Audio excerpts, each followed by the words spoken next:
తెలంగాణ రాష్ట్ర తొలి ముఖ్యమంత్రి కల్వకుంట్ల చంద్రశేఖరరావు జన్మదినాన్ని పురస్కరించుకుని బీఆర్ఎస్వీ ఆధ్వర్యంలో కేసీఆర్ కప్ క్రికెట్ టోర్నమెంట్ నిర్వహిస్తున్నట్లు బీఆర్ఎస్వీ రాష్ట్ర ఉపాధ్యక్షుడు తుంగబాలు తెలిపారు.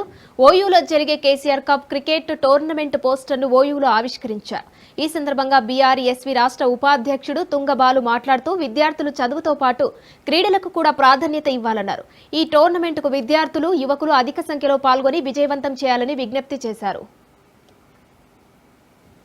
తొలి ముఖ్యమంత్రి వర్యులు తెలంగాణ బాపు, తెలంగాణ రైతు బాంధవుడు, కారణ జన్ముడు కేసీఆర్ గారి జన్మదినాన్ని పురస్కరించుకొని ఉస్మానియా యూనివర్సిటీ వేదికగా బీఆర్ఎస్ ఆధ్వర్యంలో ప్రతి సంవత్సరం నిర్వహిస్తున్నటువంటి క్రికెట్ క్రీడోత్సవాల సందర్భంగా ఈ రోజు బ్రోచర్ను రిలీజ్ చేసుకోవడం జరిగింది. ఈ రాష్ట్ర వ్యాప్తంగా ఉన్నటువంటి అన్ని జిల్లాలకెళ్లి కూడా ఉస్మానియా యూనివర్సిటీ వేదికగా క్రీడలు జరుగుతాయి కాబట్టి అందరూ కూడా పెద్ద ఎత్తున పార్టిసిపేట్ చేసి ఈ క్రీడలను విజయవంతం చేయాల్సిందిగా క్రీడాకారులందరికీ కూడా విజ్ఞప్తి చేస్తున్నాం. దీనిలో భాగంగా ఫిబ్రవరి 10వ తారీఖు నుంచి కూడా